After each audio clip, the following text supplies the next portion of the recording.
Hello అండి, అందరికీ నమస్తే. నా పేరు అనిల్ కేతా. జనగలం ప్రేక్షకులకు స్వాగతం.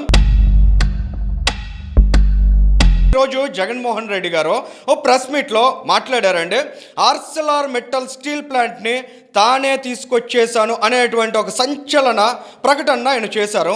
మనందరికీ తెలిసినటువంటి సమాచారం ఏంటంటే 2024లో కూటమి ప్రభుత్వం అధికారంలోకి వచ్చిన తర్వాత నారా లోకేష్ గారు ఒక జూమ్ కాల్తో స్టార్ట్ చేసినటువంటి డిస్కషన్ అనేది ఇవాళ ఆర్సెలార్ మెటల్ స్టీల్ ప్లాంట్కి ఫౌండేషన్ పడే స్థాయి వరకు వచ్చిందనేది యూజువల్గా మనందరికీ తెలిసినటువంటి సమాచారం కదా. కానీ జగన్మోహన్ రెడ్డి గారికి ఒక్కరికే ఆంధ్రప్రదేశ్ రాష్ట్రంలో ఇన్ని కోట్ల మంది ప్రజానీకానికి, ఇన్ని వేల లక్షల మంది ప్రభుత్వ సిబ్బందికి తెలియనటువంటి ఒక రహస్యం ఏంటంటే, కేవలం జగన్మోహన్ రెడ్డి గారికే తెలిసినటువంటి అంశం ఏంటంటే, ఆర్సెలార్ మెటల్ స్టీల్ ప్లాంట్ని జగన్మోహన్ రెడ్డి గారు తీసుకొచ్చారండి. అసలు ఈ విధమైనటువంటి క్లెయిమ్ని జగన్మోహన్ రెడ్డి గారు ఎలా చేసుకుంటున్నారో, అసలు ఆ విధంగా క్రెడిట్ని ఏ రకంగా తీసుకోగలుగుతున్నారో, ఇదేమైనా ఫస్ట్ టైమా? గతంలో కూడా ఈ రకమైనటువంటి మాటలు మాట్లాడారు కదా.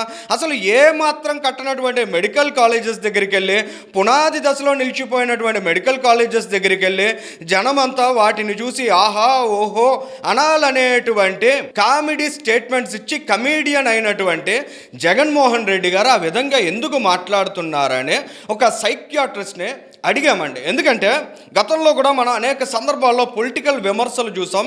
జగన్మోహన్ రెడ్డి గారు ఏదో మానసిక సమస్యతో బాధపడుతున్నారు, లండన్ వెళ్ళి పిచ్చి మందులు వేసుకుంటారని కూడా రఘురామకృష్ణరాజు లాంటి వాళ్ళు అనేక సందర్భాల్లో విమర్శలు చేయడం చూసాం. కానీ ఇక్కడ జగన్మోహన్ రెడ్డి గారు మాట్లాడుతున్నటువంటి తీరు, ఆ సైకియాట్రిస్ట్ నాకు షేర్ చేసినటువంటి ఇన్ఫర్మేషన్ ఒక్కసారి బేరీజ్ వేసి చూస్తే చాలా స్పష్టంగా జగన్మోహన్ రెడ్డి గారిలో ఉన్నటువంటి ఆలోచన విధానం అంతా కూడా ఆ రకమైనటువంటి డిజార్డర్తో చాలా స్పష్టంగా సరితూగుతోందండి. ఒక్కసారి ఆయన నాకు షేర్ చేసినటువంటి ఇన్ఫర్మేషన్ని యాజ్ ఇట్ ఈజ్ మీకు చెప్పే ప్రయత్నం చేస్తానండి. తాను చేయలేని పనిని ఇతరులు చేస్తే భరించలేకపోవడం, ఆ పనిని తానే చేశానని నిస్సిగ్గుగా షేమ్లెస్గా చెప్పుకోవడం, మానసిక రోగ శాస్త్రంలో ఒకే ఒక్క నిర్దిష్టమైనటువంటి రోగంతో సరిపోదంటండి, మల్టిపుల్ డిజార్డర్స్ ఉంటాయంట. కానీ ఇక్కడ దగ్గరగా ఉన్నటువంటి ఒక డిజార్డర్ని మెన్షన్ చేశారండి. నార్సిసిస్టిక్ పర్సనాలిటీ డిజార్డర్ లక్షణాల్లో ఇది చాలా స్పష్టంగా కనిపిస్తుందండి. జగన్మోహన్ రెడ్డి గారే మైండ్ సెట్ అనేది అతిగా స్వీయ ప్రాముఖ్యత అంటే గ్రాండియోసిటీ అంటారంటండి, అది కలిగి ఉంటారట. వారు తమను తాము అసాధారణంగా, ప్రత్యేకమైన వారిగా, ఉన్నతమైన వారిగా భావిస్తూ ఉంటారటండి. వారికి ఇతరుల విజయాలు లేదా సామర్థ్యాలు సహించలేనటువంటి ఈర్ష్య ఉంటుందంటండి. ఇవన్నీ వింటూ ఉంటే చాలా ఎగ్జాక్ట్గా మ్యాచ్ అవుతున్నాయి కదా జగన్మోహన్ రెడ్డి గారి మైండ్ సెట్కి.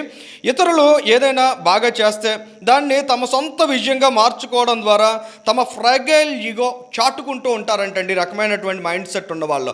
అంటే వాళ్ళ ఆర్సెలార్ మెటల్ స్టీల్ ప్లాంట్ని లోకేష్ గారో, చంద్రబాబు గారో, పవన్ కళ్యాణ్ గారో వారి సామర్థ్యంతో సాకారం చేస్తే ఇదంతా నా క్రెడిట్ అని జగన్మోహన్ రెడ్డి గారు చెప్తున్నారు చూసారా. అది ఒక ఫ్రాగైల్ ఈగోని ఆయన సాటిస్ఫై చేసుకునే ప్రయత్నాన్ని దాని ద్వారా చేస్తున్నారండి. ఇంకా ఎంటైటిల్మెంట్, వారు ఇతరుల పనులకు క్రెడిట్ తీసుకోవడం తమ హక్కుగా భావిస్తారండి.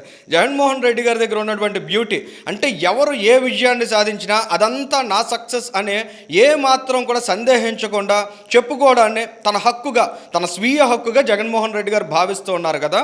సో చాలా స్పష్టంగా అంటే ప్రతి ఒక్క పాయింట్ కూడా జగన్మోహన్ రెడ్డి గారి నుంచే పుట్టిందా అనేటువంటి అభిప్రాయాన్ని క్రియేట్ చేస్తోందండి. ఇక డిల్యూజన్స్ ఆఫ్ గ్రాండ్యూర్ అని ఒకటి ఉందండి, దానితో కలిసి వచ్చేటువంటి సమస్యగా కూడా ప్రస్తుతం జగన్మోహన్ రెడ్డి గారి మైండ్ సెట్ని భావించవచ్చు అంటండి. ఇది మానసిక రోగ శాస్త్రంలో ఒక రకమైనటువంటి డెల్యూజన్ అండి. అంటే నిజం కానీ తప్పుడు నమ్మకం మాట. అంటే అది వాస్తవం కాదని తెలుసు, కానీ దాన్ని చాలా బలంగా నమ్ముతారన్నమాట. ఈ నమ్మకం ఎంత ఆధారాలున్నా, ఎంతమంది వ్యతిరేకించినా మార్చుకోలేనంత దృఢంగా ఉంటుందండి. అంటే జగన్మోహన్ రెడ్డి గారు ఎంత మానసిక దృఢత్వంతో మాట్లాడతారో చూశారు కదా. ఇవాళ ఆయన మాట్లాడినటువంటి కంటెక్స్ట్ కూడా మీరు చూస్తే, అంటే గతంలో ఆయన మాట్లాడింది, ఇవాళ మాట్లాడింది మ్యాచ్ చేసి చూస్తే నిజమే, డెఫినెట్గా జగన్మోహన్ రెడ్డి గారు ఈ రకమైనటువంటి సైకియాట్రిక్ ప్రాబ్లంతో బాధపడుతున్నారని ఏ ఒక్కరైనా కూడా అంగీకరించేటువంటి పరిస్థితి ఉంటుందండి. ప్రీవియస్గా ఆ రోజు లోకేష్ గారు ఈ స్టీల్ ప్లాంట్ మన దగ్గరకు వస్తుంది, 1,00,000 కోట్ల రూపాయలకు పైగా ఇన్వెస్ట్మెంట్ అనేది ఆంధ్రప్రదేశ్ రాష్ట్రానికి వస్తుందంటే జగన్మోహన్ రెడ్డి గారు ఏ విధంగా రెస్పాండ్ అయ్యారనేది ఒకసారి చూడండి. ఆంధ్ర రాష్ట్రంలో 1,61,000 కోట్లతో 17 మిలియన్ టన్నుల steel green field steel plant అనకాపల్లికి వచ్చేస్తా ఉంది అని చెప్తాడు. అసలు ఆయనైనా ఎన్ని కడతాడు? ఆయన లోకేష్ అనే వ్యక్తి ఆ స్టేట్మెంట్ ఇచ్చిన వెంటనే ఒరిస్సా మంత్రి అక్కడి నుంచి బీజేపీ మంత్రి వెంటనే ఆమె నుంచి రివర్స్ స్టేట్మెంట్, వాళ్ళు ఎక్కడా పోవడం లేదు, మా దగ్గరే ఉన్నారు, 1,40,000 కోట్లకు సంబంధించిన ప్లాంట్కి సంబంధించి వాళ్ళు ఆల్రెడీ పన్ను మొదలు పెట్టారు ఇప్పుడే అని చెప్పి. అంటే ఆడ 1,40,000 కోట్లు, ఈడ 1,61,000 కోట్లు ఎవరు చెవులు పూలు పెడతా ఉన్నారు. చూసారు కదండి, జగన్మోహన్ రెడ్డి గారు చెవిలో పూలు పెట్టుకుని అందరు చెవిలో పూలు పెట్టాలనేటువంటి మైండ్ సెట్ నుంచి ఈ మానసిక సమస్య డెవలప్ అయి ఉంటుందండి. ఆ రోజు ప్రతిపాదన దశలో ఉన్నప్పుడు అది సాకారం కావాలి, ఆంధ్రప్రదేశ్ రాష్ట్రానికి పెట్టుబడి రావాలి, ఇక్కడ యువతకు ఉపాధి అవకాశాలు కలగాలి, ఇటువంటి మైండ్ సెట్ అనేది ఆయన ఎక్కడా లేదండి. పక్క రాష్ట్రం ఒడిస్సాగా పెట్టుబడి వెళ్ళిపోవడంలో ఉన్నటువంటి ఆనందం అనేది జగన్మోహన్ రెడ్డి గారికి ఆంధ్రప్రదేశ్ రాష్ట్రానికి ఆ ఇన్వెస్ట్మెంట్ రావడం ద్వారా ఏమాత్రం కలగదనే విషయం చాలా స్పష్టంగా ఆయన మాటల్లో తెలిసిందండి. మరి వాళ్ళ ఫౌండేషన్ దశకు వచ్చేసింది, శంకుస్థాపన చేసేశారు కదా. మరి ఆ తర్వాత జగన్మోహన్ రెడ్డి గారిలో ఉన్నటువంటి అపరిచితుడు బయటకు వచ్చాడంటే అపరిచితుడు ఎలా మాట్లాడుతున్నాడు, ఏమేమి అబద్ధాలను ప్రచారం చేస్తున్నాడు అనేది కూడా ఒకసారి మీరు చూడండి. కొత్త స్టీల్ ప్లాంట్ పెట్టడానికి అడుగులు ముందుకు పోయండి అని చెప్పి ఆహ్వానించింది నేను రాష్ట్రానికి. 2,200 ఎకరాలు మనం అప్పటికే సూత్రప్రాయంగా వీళ్ళకి ఇవ్వడం కూడా జరిగింది. సూత్రప్రాయంగా ఇచ్చేదానికి అడుగులు ముందుకు కూడా వేశాం. ఓ జూమ్ కాల్ పెట్టుకున్నాడు, మాట్లాడినాడు, అంతే. ఇప్పుడు చూస్తే పేపర్ చూస్తే ఏమనిపిస్తుంది, అసలు మిట్టల్ అనేవాడు చంద్రబాబు నాయుడు సుందర ముఖార విందాన్ని చూసి అక్కడ నిస్సిగ్గుగా నవ్వుతున్నటువంటి వాళ్ళని ఏమనాలంటే చెవటలు అనాలా, లేదా రాజకీయం కోసం ఊడిగం చేయడానికి సిద్ధపడినటువంటి ఆంధ్రప్రదేశ్ రాష్ట్ర విధ్వంసకులు అనాలా అంటే వాళ్ళ రేపటి రోజున ఆంధ్రప్రదేశ్ రాష్ట్రం బాగుపడితే వాళ్ళ నెక్స్ట్ జనరేషన్స్, వాళ్ళ పిల్లలు కూడా అక్కడ అవకాశాలు దక్కించుకోగలుగుతారు, వాళ్ళందరి బతుకులు కూడా మారుతాయి. కానీ అంత నీచంగా వాళ్ళందరూ నవ్వుతున్నారండి. అది వాళ్ళ స్టేట్ ఆఫ్ మైండ్. అంటే అటువంటి నాయకుడితో ట్రావెల్ చేస్తున్నారు కాబట్టి వాళ్ళు కూడా ఆ రకంగా దిగజారి ఆలోచిస్తున్నారు అనేది చాలా క్లియర్గా అర్థమవుతుందండి. కానీ జగన్మోహన్ రెడ్డి గారి గురించి మళ్ళీ వన్స్ అగైన్ మనం వెనక్కి వెళ్ళి చూసినట్లయితే మిట్టల్ అనేవాడు, అసలు మిట్టల్ గారు, లక్ష్మీ మిట్టల్ గారు ఈ దేశానికి పారిశ్రామిక రంగంలో ఎంత సేవ చేశారంటే అంత ప్రాముఖ్యత కలిగినటువంటి పారిశ్రామికవేత్త.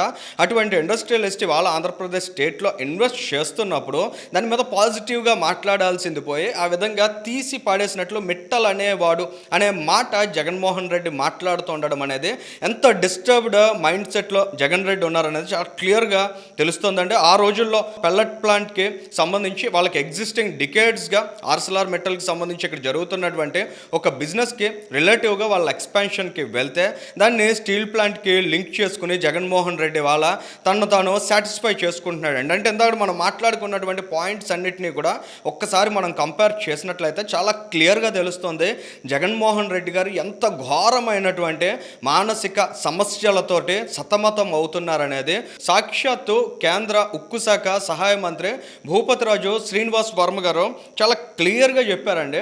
అసలు ఏం జరిగింది, ఎలాంటి డెవలప్మెంట్స్ తోటి ఇవాళ లక్ష్మీ మిట్టల్ గారు, ఆదిత్య మిట్టల్ గారు ఆర్సెల్ఆర్ మిట్టల్ స్టీల్ ప్లాంట్ని ఇవాళ ఆంధ్రప్రదేశ్ రాష్ట్రంలో నెలకొల్పడానికి డిసైడ్ అయ్యారో, ఎలాంటి పరిణామాలు దానికి దోహదం చేశాయనే విషయం మీద కేంద్ర మంత్రి చెప్పినటువంటి మాటలు ఒకసారి మీరు వినండి. అన్ని తానే నడిపించినటువంటి వ్యక్తి యువ నాయకుడు రాష్ట్ర మంత్రి నారా లోకేష్ గారని చెప్పక తప్పదు. ఈ సందర్భంగా ఎప్పుడో 2019లో ఆదిత్య మిట్టల్ గారిని కలిసినటువంటి సందర్భంలో ఆదిత్య మిట్టల్ గారి గ్రూపుకి భారతదేశంలో ఒక ప్రాంతంలో స్టీల్ పరిశ్రమ స్థాపించాలనేటువంటి ఆలోచన ఉన్నదని తెలుసుకుని ఆంధ్రప్రదేశ్ లో పెట్టాలని ఆయన కోరడం జరిగింది. అప్పటికే ఆదిత్య మిట్టల్ గారు మేము వేరొక రాష్ట్రంలో వేరొక ప్రాంతంలో పెట్టడానికి నిర్ణయం తీసుకున్నామని లోకేష్ గారికి చెప్పడం, అయితే భవిష్యత్తులో ఎప్పుడైనా సరే ఆంధ్రప్రదేశ్ రావాలి అని ఈయన మిట్టల్ గారికి చెప్పడం, దాని ఫలితంగా ఇవాళ ఇక్కడ ఈ స్టీల్ ప్లాంట్ ప్రారంభం అవుతా ఉందనేటువంటి విషయాన్ని చెప్తా ఉన్నా. చూసారు కదా, జగన్మోహన్ రెడ్డి గారు చెవులు రెండు రెక్కించి విన్నా కూడా దీన్ని యాక్సెప్ట్ చేయరండి. బికాజ్ ఆయనకు ఉన్నటువంటి సమస్యలు అటువంటివి కాబట్టి నారా లోకేష్ గారి క్రెడిట్ని నిస్సిగ్గుగా తీసుకుంటూ ఇంకా సుందర ముఖార విందాల గురించి మాట్లాడుతున్నటువంటి అపరిచితుడుగా జగన్మోహన్ రెడ్డి మిగిలిపోతారు. అటువంటి వ్యక్తిని చూసి ఆంధ్ర రాష్ట్ర ప్రజానీకం ఎవరైతే 11 సీట్లకు పరిమితం చేశారో జగన్మోహన్ రెడ్డిని, వీళ్ళంతా నవ్వుకోవడం తప్ప చేసేదేం లేదండి. అటువంటి మానసిక సమస్యలతో బాధ బాధపడుతున్నటువంటి వారిని చూసి చూడనట్లుగా ఇగ్నోర్ చేసే ఆలోచనలోనే ప్రస్తుత కూటమి ప్రభుత్వం కూడా ఉన్నట్లు స్పష్టంగా తెలుస్తోంది. అందులో భాగంగానే జగన్మోహన్ రెడ్డి గారు ఆ రోజుల్లో ఏం మాట్లాడారో, ఇవాళ ఏం మాట్లాడుతున్నారో, ఆ రోజు గూగుల్ గురించి ఎలాంటి కామెంట్స్ చేశారో, ఆ తర్వాత ఏ విధంగా మాట మార్చుకున్నారో, ఇలాంటి అంశాలన్నిటినీ కూడా ప్రజానీకంలో చర్చకు పెడుతున్నారండి. ఈ వీడియోకి సంబంధించి మీ అభిప్రాయాన్ని కూడా కామెంట్ చేయండి. Thank you.